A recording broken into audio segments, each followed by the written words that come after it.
Hello everyone, and welcome to the third lesson of the Solana Auditors Bootcamp. This lesson is going to be about fuzzing with our fuzzer that is called Trident, and this is the first part actually from two lessons that are dedicated into the fuzzing. I hope you will enjoy it, and yeah, let's start.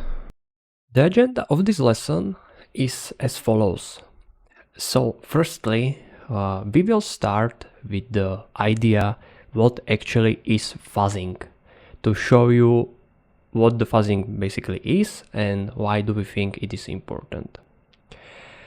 Based on that, we have the second point, which is going to about why did we choose fuzzing.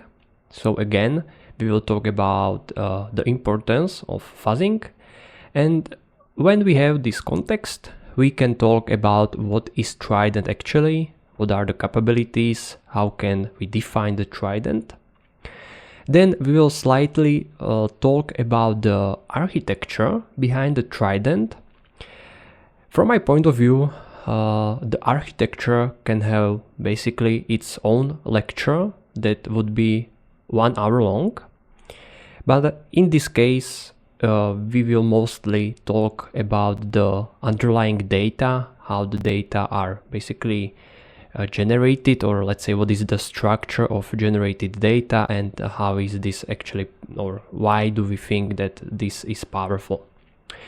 Yeah, and I would say the second part of this lesson is going to be dedicated to the hands-on example. So I will actually show you in not in real time, but I will initialize Trident from scratch, write the fuzz test from scratch, and run the fuzzing session, show you the outputs, show you the found crashes, and so on. So this is the second part of this lesson.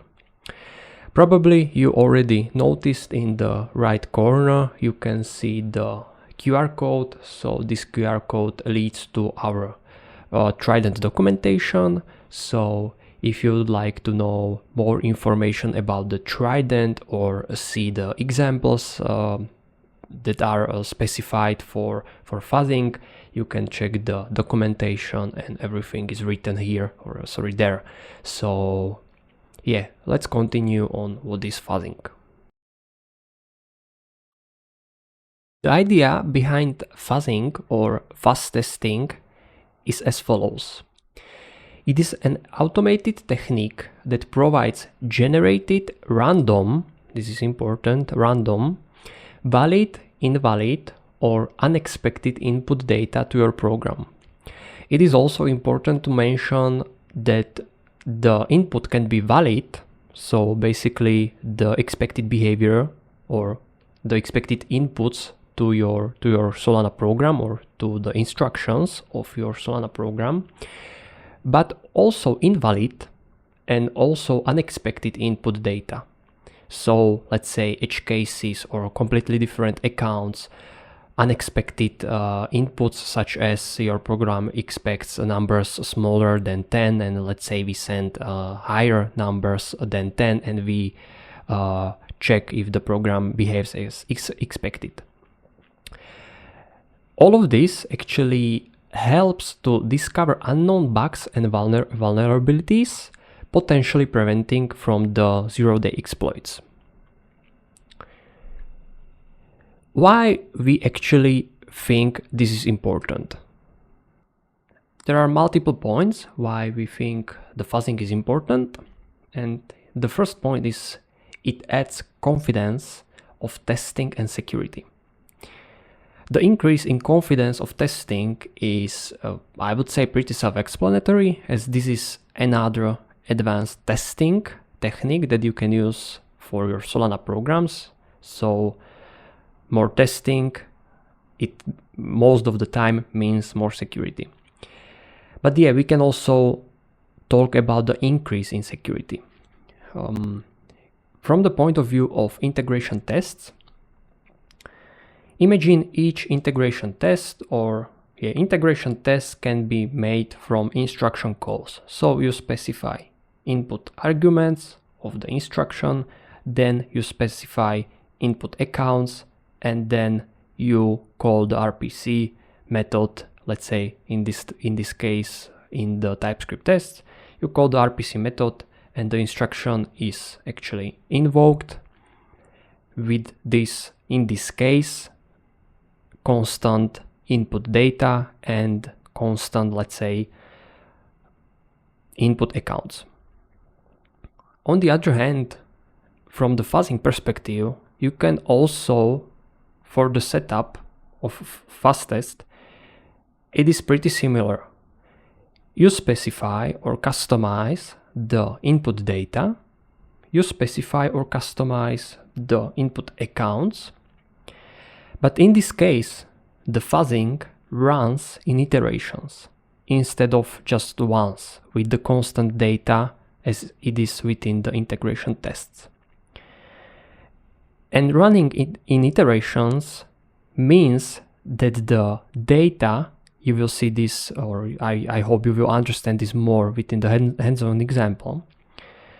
But in iterations means that the input data and input accounts can be, or most of the time are random in each iteration, random and also different. I said most of the time because you can obviously customize the inputs. That means, for example, for the input accounts, let's say the instruction expects system program. You can specify this to be always system program. So the account that is sent on the index of system program does not need to be random, but can be always system program. This can go for, or this can be done for also additional accounts, or let's say all of the instruction accounts. So this is the customization you can specify. Yeah, so I hope you understand it, how it actually adds confidence in security, as we can also, I would say, look at it as multiple iterations of integration tests, but with random data. The random data is actually a really important point because, as the second point says, this covers unexpected edge cases and bugs. Within the integration test, you just specify the constant values, and in every test run, these constant values are sent to the instructions. You can increase the, let's say, confidence of testing, or you can improve the test such that you generate random data within the TypeScript, and in for loop you call the instruction with the randomly generated data. So that means there is kind of random factor in testing. But on the other hand, the fuzzing actually generates the data by itself random. So in every iteration, fuzzer generates random data. This random data is sent, are sent to the instruction. So we can think of it as multiple iterations of integration tests with the random data. So definitely adds confidence of security from my point of view.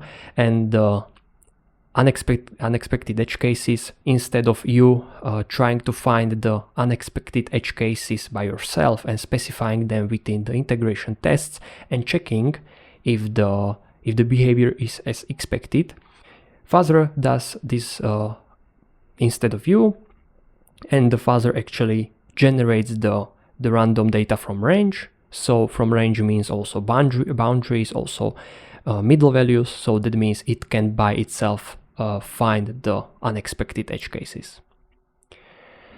Yeah, we can also call it as set it and forget it. So if you specify the fuzz test correctly, you can leave it run for multiple tens of minutes or hours, for multiple tens of thousands of iterations.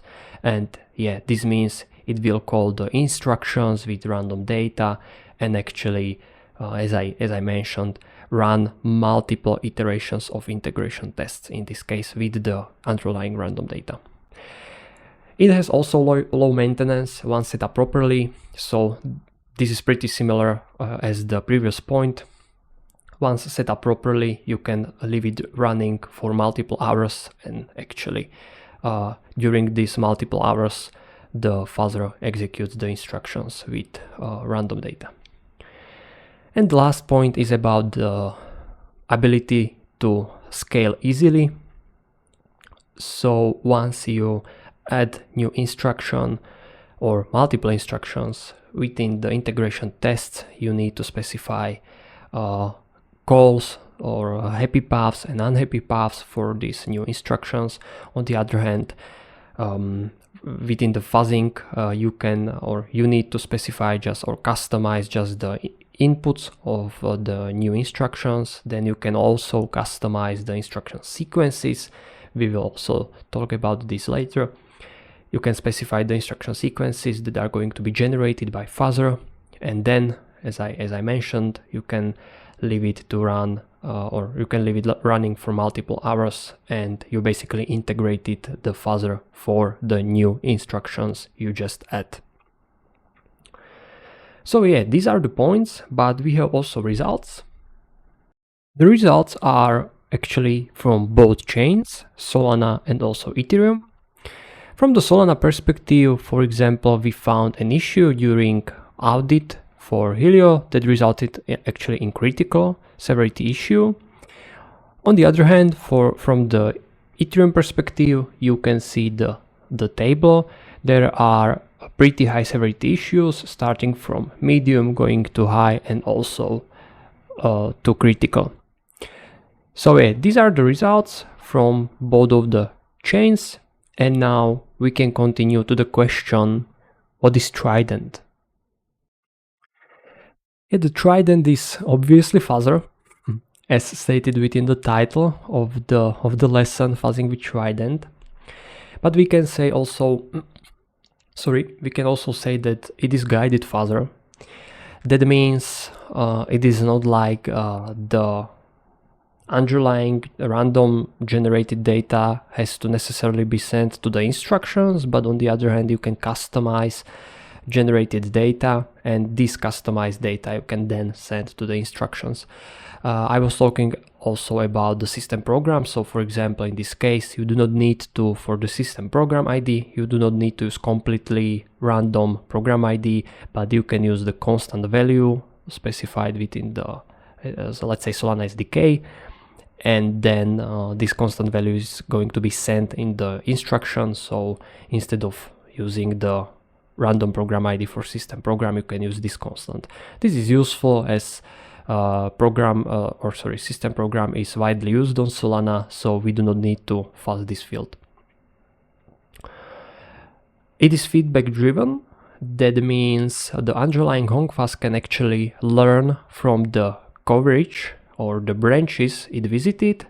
This feature can be also turned off, but when turned on, the underlying fuzzer or the honk fuzz tries to generate new data that will increase the coverage, so it actually visits more branches, more possible branches within the Solana program. The Trident is also capable of processing tens or hundreds of instructions per second. We think this is pretty nice, but on the other hand, we also know that we can increase this number.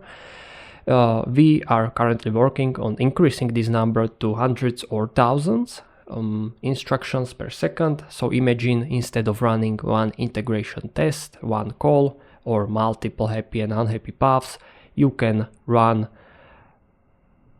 tens of thousands of instructions per a few minutes, which are actually integration tests of your program.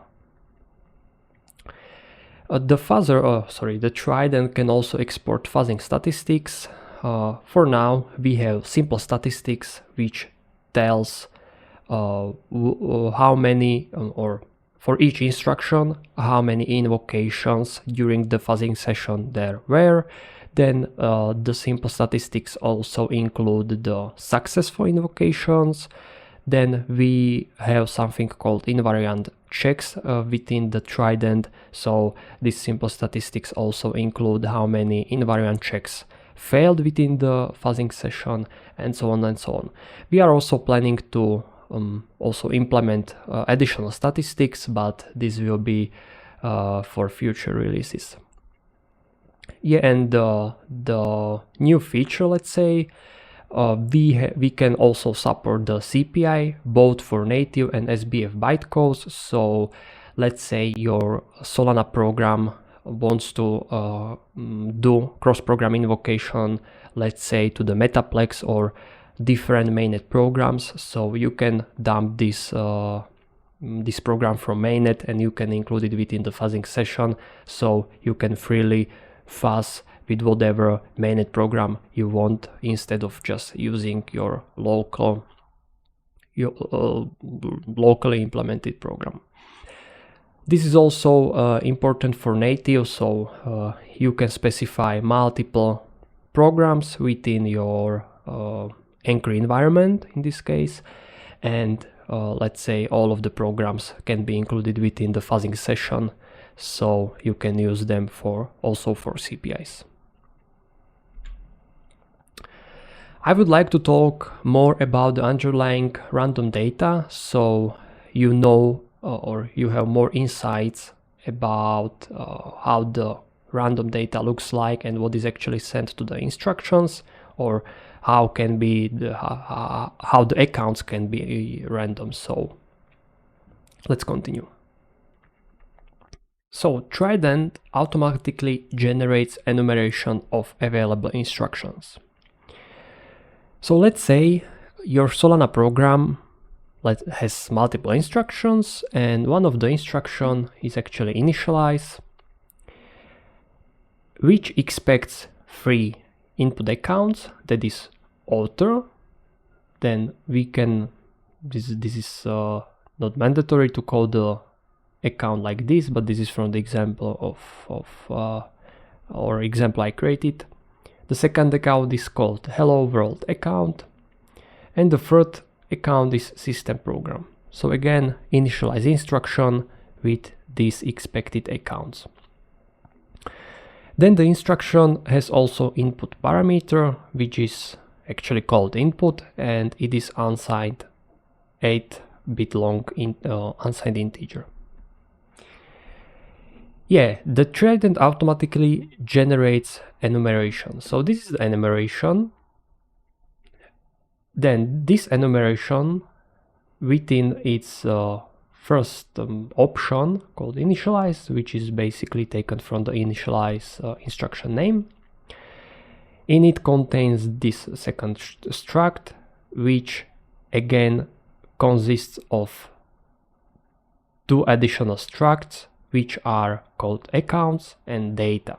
Accounts is struct of accounts that the instruction expects, and data is the struct of the input parameters that the instruction expects. As I was talking about it, so initialize accounts, you can see the example here, and the initialize data, you can see the example here. Fuzzer automatically generates random instruction sequences with random data and accounts. I would say these instruction sequences are, let's say, more advanced to understand, but with random data and accounts. So we can think of it like this. These 2 instructions, these 2 structs are generated randomly. That means the underlying fuzzer, in this case the honk fuzz, generates random data, and these random data are deserialized into initialize account struct and initialize data struct. That means you have these 2 structs that are completely randomly generated. Then next, this completely randomly generated initialized data is actually sent to the initialize instruction. As I said, this is the field that the initialize instruction expects. Same goes for the initialize account struct. What is important to mention here, accounts are defined by the account ID rather than completely random account addresses.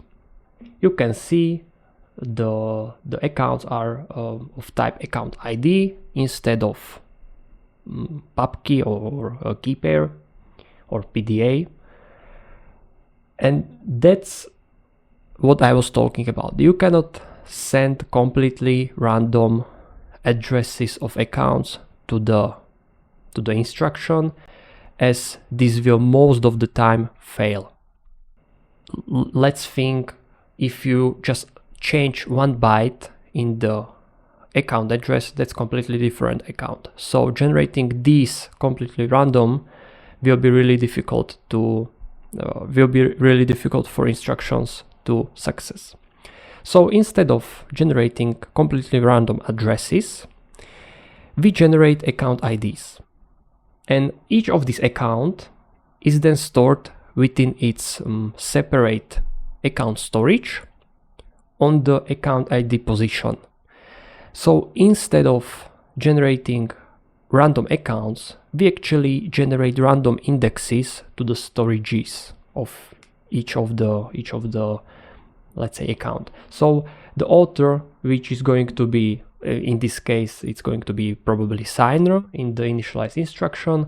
So it's key pair, so it has its own account storage, and the account ID is actually indexed to that storage. So we can actually reuse accounts within the fuzzing session between instructions rather than generating completely random addresses. We think this is completely okay, because that's actually the expected behavior, that you create the you implement initialize function. This initialize function has, for example, the second account, which is hello world account, which can be of which can have PDA or program derived address, and you probably in another instruction called, let's say, update, you are going to use this hello world account with the program derived address. So this is like the expected behavior of your Solana program, to actually reuse the account. So there is that's why we can say that we can store the accounts within their own storage and reuse them in the different instructions. So I hope after this slide you have at least some insights how the random data or pseudo-random data, underlying pseudo-random data, are actually generated, and then how the underlying pseudo-random data is actually used within instruction calls.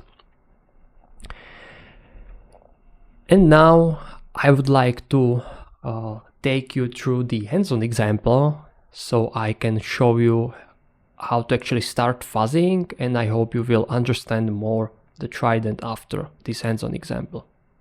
So let's continue. Okay, so we switch the environment and you do not see the presentation anymore, but you can see the Virtual Studio Code. This is basically the Docker image we provided for this bootcamp. So I have basically the same environment. You can see within the terminal that I was already doing some testing, but let me clear the terminal. So yeah, what is the structure? So you can see there is the Auditors Bootcamp repo, which is not important right now. And then there is the example and the backup of the example if I need to check anything. So we are currently in the Trident lesson part 1 example, and let me open the example. So you can see basically the Trident is not initialized yet, and this is the Anchor workspace. For the program, I prepared a simple example how to actually start fuzzing, how to actually find or discover bugs, and how to also use the cross-program invocation, in this case with Metaplex. So quickly, let's go through the structure of the program. This program contains only one instruction, which is called initialize x, and it has two inputs, which are two unsigned 8-bit long integers. You will see in the initialize or in the initialize.rs why we need these two inputs. And then we have name, symbol, and URI, for which are strings for the cross-program invocation into the Metaplex metadata program. So we actually create metadata for some means, or in other words, new tokens. So maybe state, which is not that important, but yeah, we will also initialize PDA, which will under or in the account will contain the asset struct, which contains authority, which is public key, then the mint and counter. You will see why the counter. Okay, so let's go to the processor of initialize instruction, and actually the input parameters are the same, as this is the processor for the logic. Yeah, so the first point or the first step is we actually create the metadata. I think it is not necessary to go step by step through the all of the or how the cross-program invocation is performed. It is important to know just that we actually need the metaplex, so we will use the metaplex from mainnet, but this will be described later. As I go back, you can see then we basically take the asset from the context, then we update the authority to the signer, we also update the mint, and what is important is this buggy mat function. It takes the input parameters, input 1 and input 2, as specified in the processor and also in the instruction inputs. And the important point behind this buggy mat function is actually it is buggy because this magic number, which is constant, specified in this file or in this Solana program, which is 254 minus the input 2. So it might not look like there is something wrong with the function, but actually if this or this is the number 254, and if the input 2 is higher than 254, then or in this case it is 8-bit long unsigned, so it can be 255, and if this input 2 is 255, this will throw subtraction overflow. And if this number is exactly the same as this number, so in this case 254, the divisor is going to be 0, and this division will again panic on division by 0, and you will see we will discover actually this bug with the Trident. Maybe slightly to touch what is within the initialized context. So sorry, we have the signer, we have the PDA for asset, what is or which is like the constant string, starting with the constant string asset. Then we have the signer public key and mint public key, and then we are going to also initialize the mint account, the pair is signer with 9 decimals, and the signer is also authority. And then yes, we have specified also the metadata account, which is unchecked account. We are going to also initialize with metaplex the metadata, so and the remaining accounts. So that's from the structure of program. Right now we can initialize the Trident. So Trident init Fuzz. Oh, sorry. Trident init Fuzz. Okay, Trident is currently expanding the program and the macros so it can parse the source code. It takes some time, so.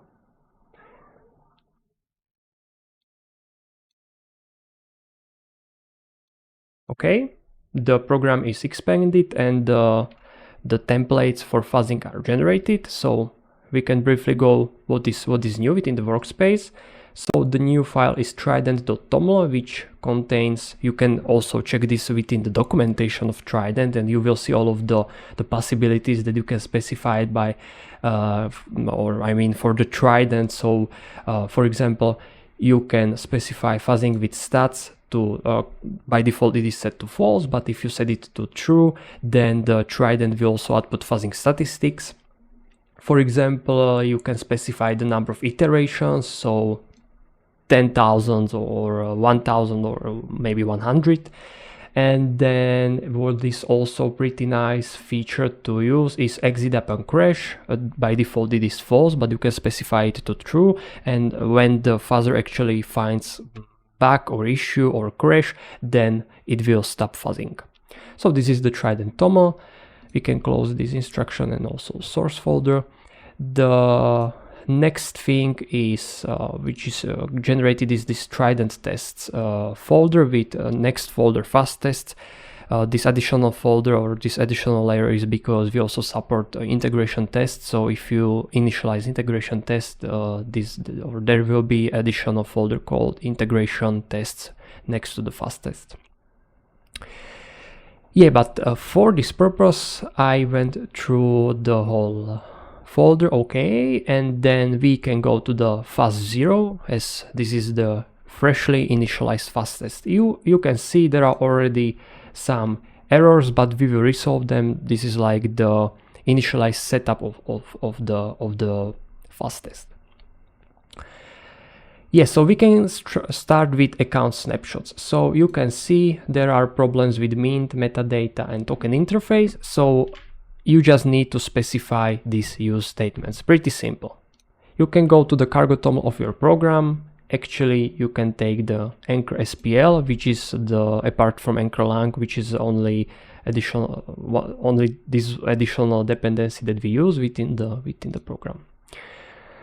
Then we can go to the Fuzz test, cargo.toml, and specify this dependency within the dependencies. Also, it is important to use it also with the features, I mean the metadata features, as this feature provides functionality for the Metaplex metadata. Okay, now you can go to back to the account snapshots, and if you are using RAS Analyzer, you can see that it immediately pops the quick fix for the mint, and you can click on import and you can select which mint you would like to use. Yeah, so we can do the same for every account, and you can see there are no errors anymore. It is not that important to understand what these account snapshots file mean, because only thing you would probably need here is that you need to use the use statements, or you need to specify these use statements. But yeah, we are also trying to improve the Trident this way, so it actually does not need to generate this account snapshots file, but it can derive it automatically within your program. So this is the next feature we would like to implement. Yeah, and maybe slightly describe what is happening here is when you define invariant checks, you would like to or you want the accounts to be deserialized. So this is actually the deserialization option that is used before instruction and after instruction. So you can actually create snapshots, and then you can compare what are the differences between data within accounts after and before the instruction invocation. But I would say this is like the more advanced stuff of defining invariant checks. Okay, we can continue now to the test fuzz, which is something like a main function. And here you can also specify the programs you would like to include within the fuzzing environment. So in this case, it might be, or it will definitely be, the program we have specified within the programs folder or in this Anchor workspace, and also the Metaplex binary from mainnet. So the first thing you need to do is to resolve this to do, which tells the fuzzer actually what instructions it should generate. So we have pre-generated aliases based on how many programs you have. So in this case we have one program, and for this program this is the alias for instruction. So you just copy the alias, the name, and you can paste it here. Okay, so that's resolved. The second point is to include the programs. So I will just format it better so we can clearly see it.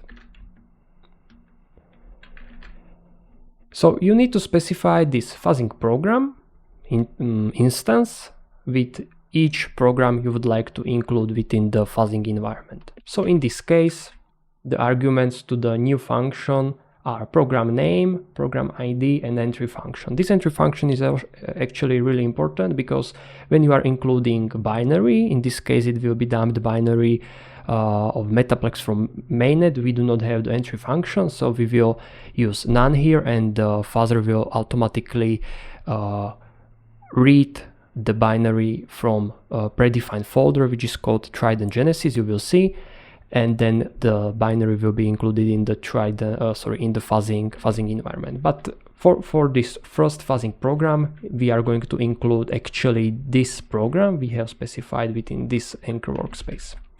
So as I said, the first thing is program name, and the program name is program name Trident lesson part 1, so we can actually include it here. The second field is program ID, which is reference, so don't forget to include reference and program ID. And the last point is the entry point, which is which has also alias. These aliases are important if we have multiple programs. So I mean multiple programs specified within this Anchor workspace. Then each entry point would have like the same name. So yeah, we need to create aliases.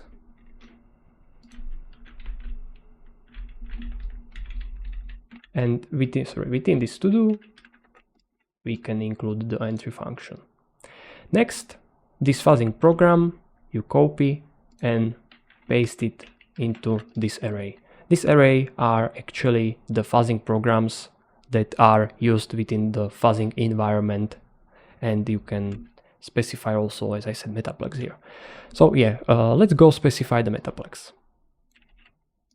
For the Metaplex, just you can implement it or code it from scratch, or you can copy the fuzzing program, in this case fuzzing program 2, or let's call it Metaplex program. Yeah, and in this case, what we need to do is, first thing, this is going to be none. The second thing, the program, the Metaplex metadata program has some ID. In this case, we can use Anchor SPL metadata ID and the name. What is really important here is that this name has to be the same as name of file which contains the dumped binary. So in this case, let's call it Metaplex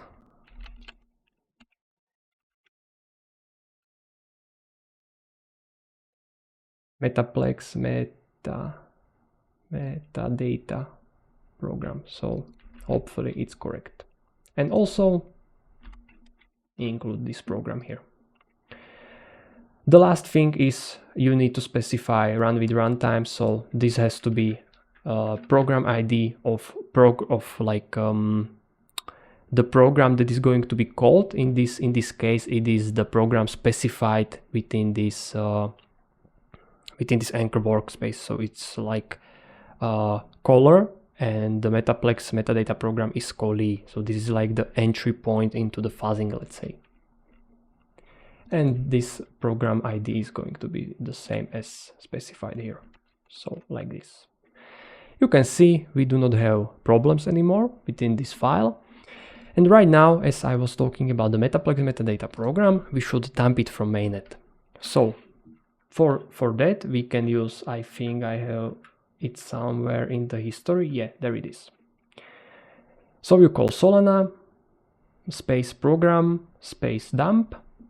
This option tells the command that it is going, or it should be dumped from the mainnet. This is the program ID, and this is the file name that is going to contain the binary. So you can see the Metaplex token metadata. I specified the name here incorrectly, so let's change the name to token. So it is Metaplex token program, in this case token metadata. So sorry, I need to also update the second portion. So Metaplex token metadata, Metaplex token metadata.so. Enter. and you can see wrote program to metaplex token metadata.so. As I said, we need to have a predefined folder, or we have predefined folder that can contain these programs. So programs, in this case it is Trident Genesis, okay. So you just take the metaplex and move it to the Trident Genesis. So hopefully understandable.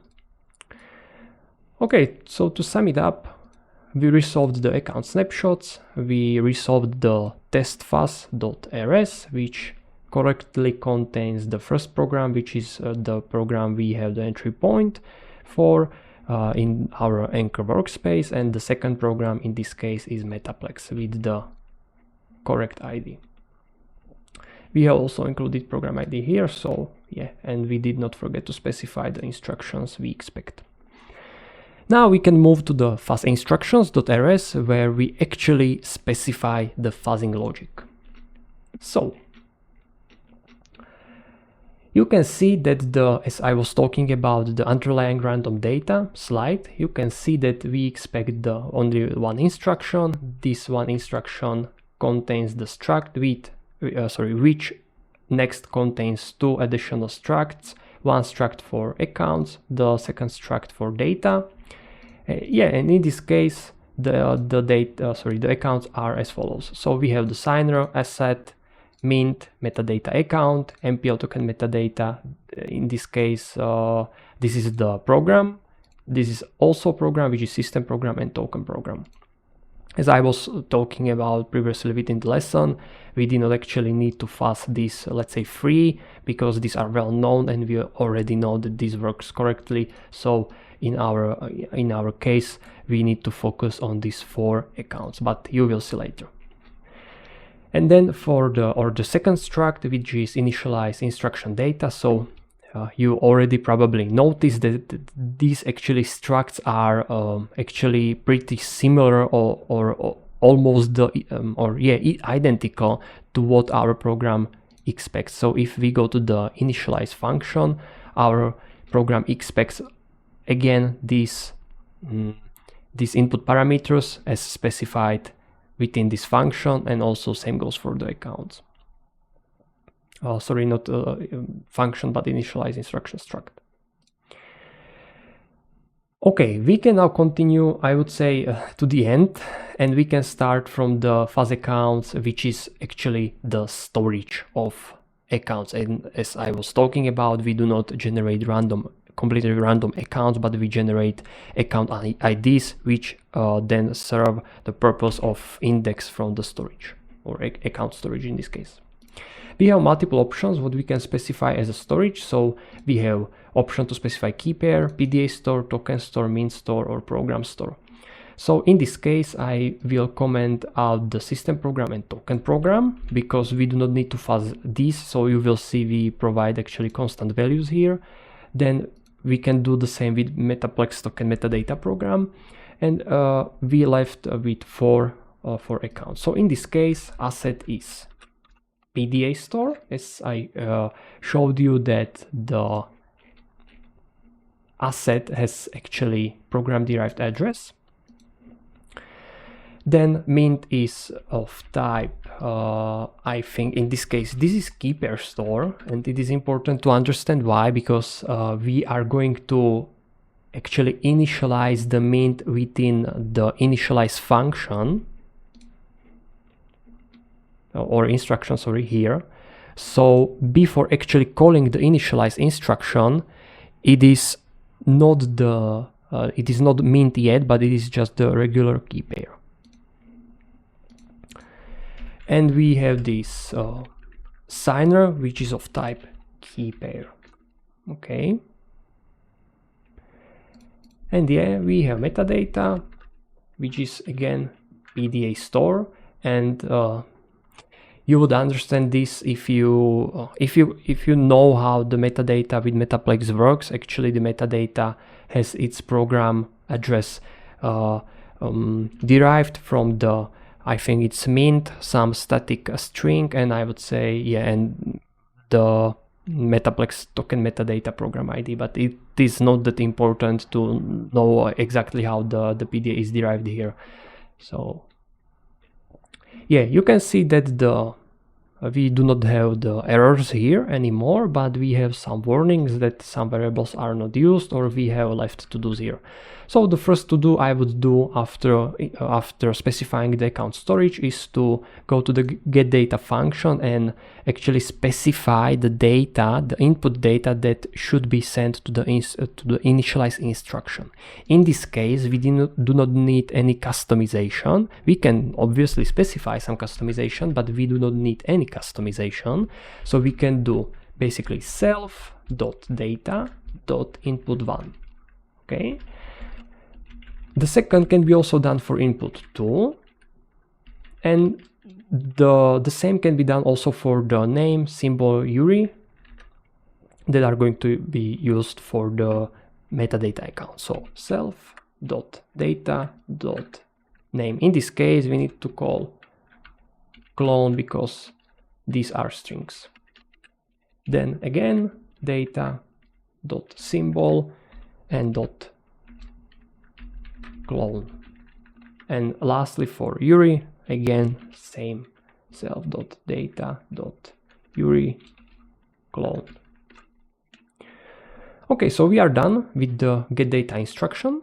Or sorry, in this case, get data function, which specify the instruction data that should be sent to the instruction. Again, as I was talking about this, you can customize the data. So instead, let's say you want to customize just the simple example. You want to always send 5 as input 1, so you would specify 5 here.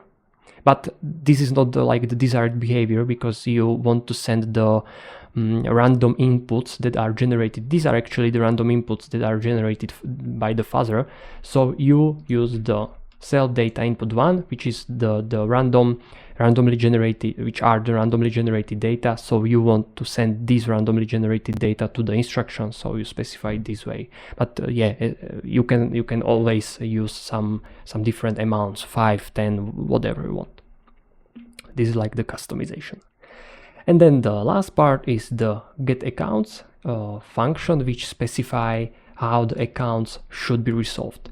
You can see that we have two fields here that we need to fill, and these are signers and account metas.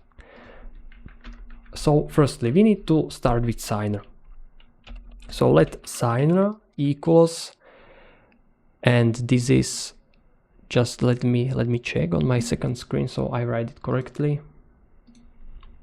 This is Fuzz accounts. Yes, we need to take the signer from the storage. We access the signer storage, and then we call get or create account. This means if the accounts already exist with the account ID, this is the account will be used, or if the account with the account ID does not exist yet, then it will generate new account. So we can use account ID as self account signer. This is the account ID, then client, and we can specify Lamport something like 10 times Lamports per sol. So this is actually 10 Solana. This signer is also has to be specified within the signers folder, as it is expected to be signer. So signer.clone, and we can fill this account meta. So signer.pubkey. Okay. Then we can continue with asset, and the asset is going to be again simple, but slightly different, as this is the PDA. So let asset, and yeah, this might be a really great point. We probably cannot proceed with asset because asset actually expects the mint. We have currently the signer, but we need to also specify mint before deriving address for asset. So let's start with mint. Let mint equals Fuzz accounts dot mint dot get or create account. I said that this is at the or before the invocation of this instruction, of initialize, this is just the regular key pair because we are going to initialize mint in the initialize instruction. So that's why we actually use the key pair here.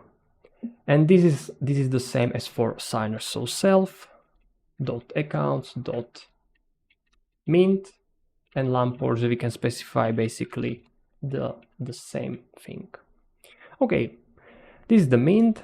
Mint also needs to sign, as this is the key pair and we are going to initialize something within this account, so we need to specify also the signature like this. And then we can fill this mint field, which is mint.pubkey.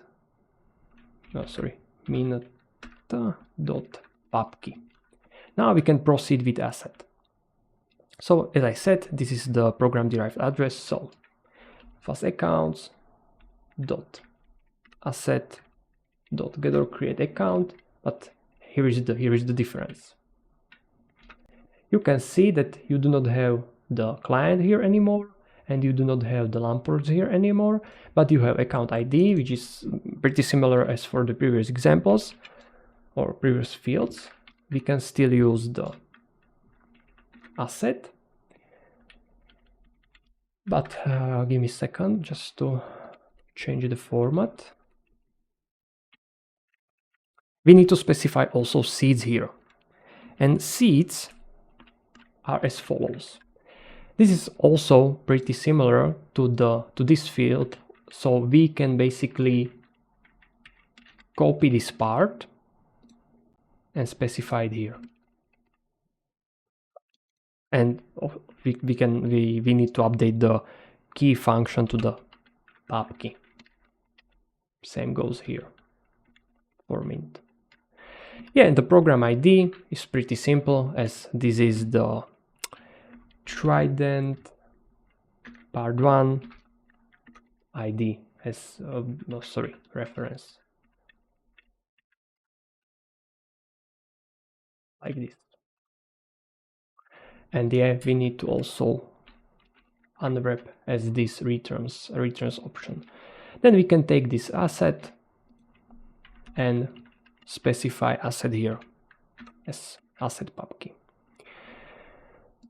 What is left is this metadata account, but what is also left is this are these programs. So we can start with the programs. So anchor, SPL, metadata, and program ID. Then we have system program, which is also pretty simple. Solana SDK, system program, and program ID, and token program. So anchor, SPL. In this case, we have a token interface, but we do not. Okay, we can specify also a token program, not token 2022 program. So like this, okay. And the last point is to actually create the metadata account. So address, I would say. Let metadata account equals fuzz accounts dot metadata account dot get or create account. In this case, you need to know how are the seeds derived, but I think we can do something similar. I'm thinking about if we need to derive okay, let me derive the secrets, but let me derive the address with the seeds, but I need to check what are exactly the seeds. So, or you know what, just not to make it more difficult, I have specified, in this case, I have specified for in this backup folder. For this purpose, I actually use something similar, and this is, it's like all we can use actually for address derivation. We can use the function from Metaplex, so we can actually derive that. So instead of using this approach, we can use this second approach, which returns pubkey and unsigned. And and we can take the public key. So, but in this case it is really simple, and it is not it is not problematic to use it like this or to specify it like this, because we are not actually specifying anything from the account storage as we have here for these previous 3 accounts. In this case, we are only deriving the address, and the address is going to be sent into the initialize instruction. I can remove this part. But if your program uses more instructions and you would like to fuzz properly, you need to derive this metadata account and actually store it within the fuzz accounts storage as specified for these previous three accounts. But in this scenario, it is not that important, as yeah, we have only one instruction, and this one instruction is going to initialize metadata on this account, so it is not crucial. Okay, we can see we have warning here that this account is not used, or that storage is not used, so we can comment it out. Okay, and that should be it. I see we have no issues here. I hope I did not forget anything. Signers are correctly specified to signer and mint. Let me double check within the programs. So yeah, this is the signer, this is PDA, this is not PDA, and it is going to be initialized, so we need to sign, and these are programs, so it should be correct, I would say. We also included the metaplex. Account snapshots are correctly extended for the use statements, and signer asset mint. Okay, so I think it is correct. So right now, I can close this, and right now I think I would recommend to also update some values in the Trident Tomo. It is not necessary, but for this purpose, for the example, we can, let's say, update the iterations. So we will cap this to the 1000 of iterations, and then we can specify exit upon crash to true. So when the fuzzer finds issue, it will actually stop the fuzzing session, and we can go through the debugging of the issue.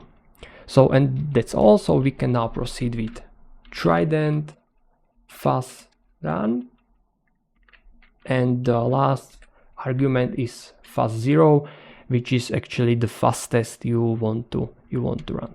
So let's start it.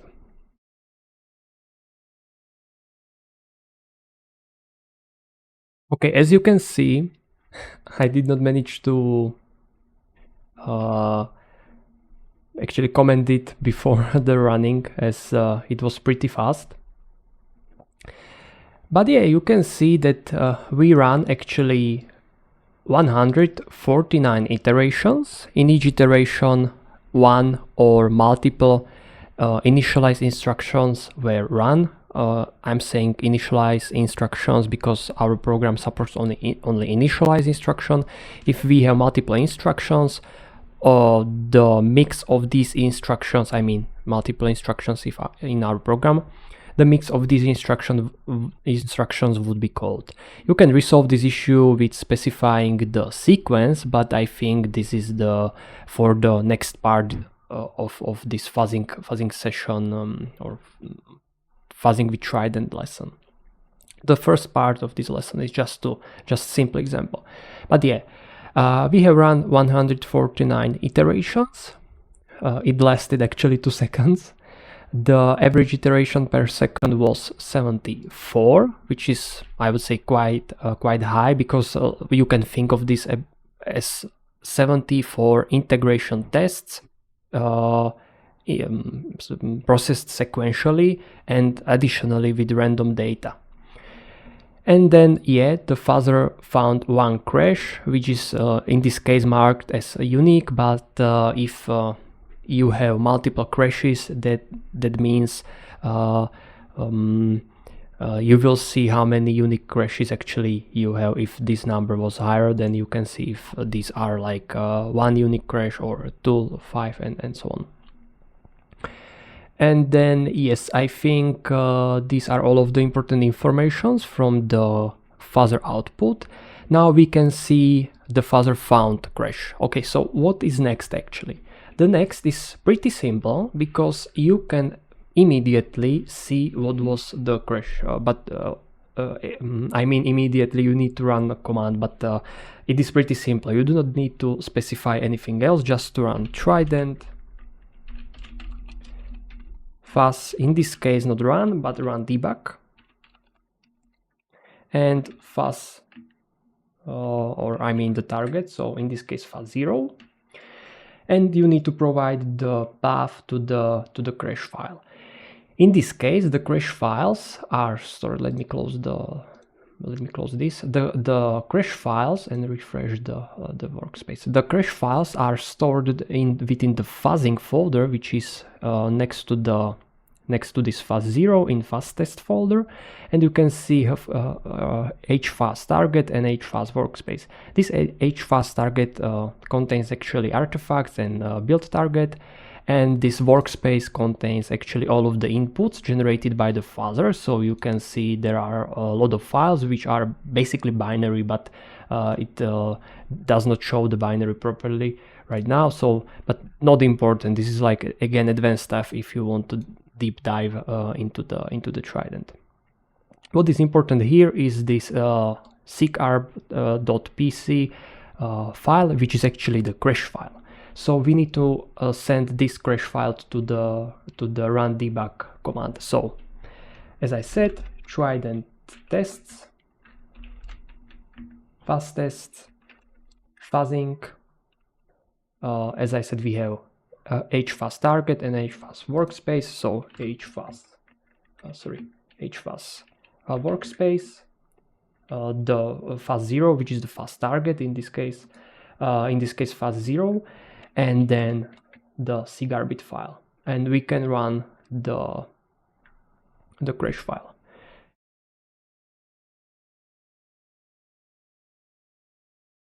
Okay, so the build was again pretty fast, I would say, but this is currently the limitation. Before I will show you the results, this is currently the limitation.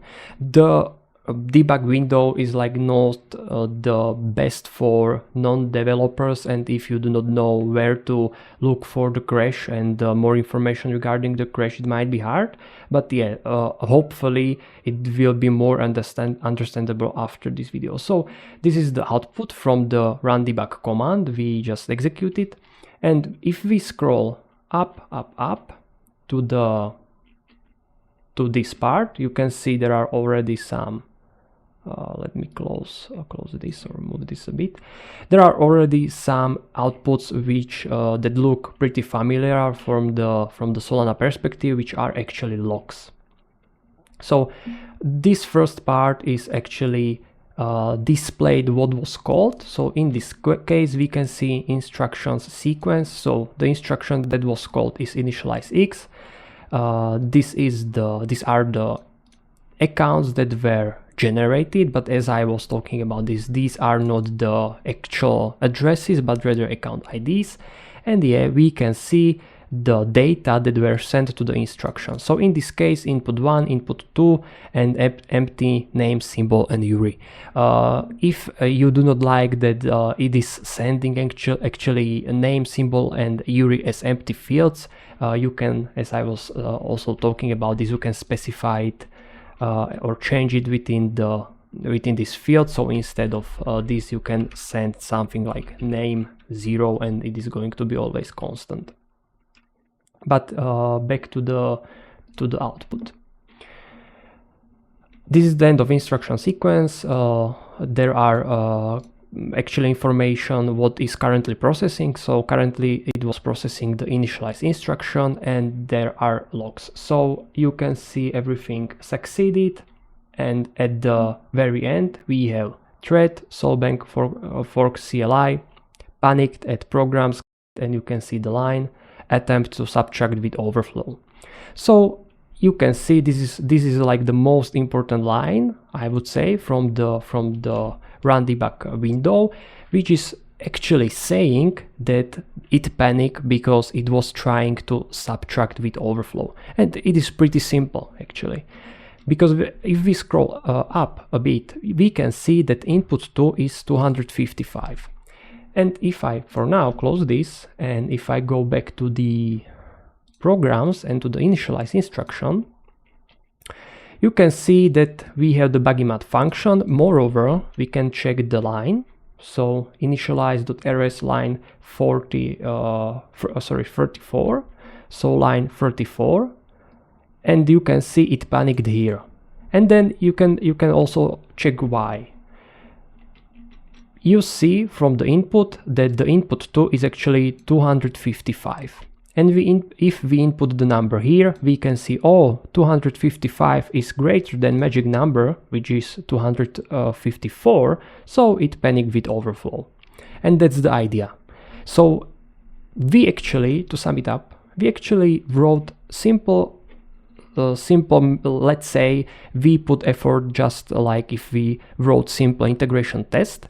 But in this case, we run it for, it was something like 49 iterations, so let's say 149 integration tests, and with one iteration test the fuzzer actually found that if the instruction input is such this, then the program will panic. So it is like really powerful, because you don't need to specify multiple or 149 integration tests, but you just specify in this case 20 lines of code, and it can generate basically the integration test by itself instead of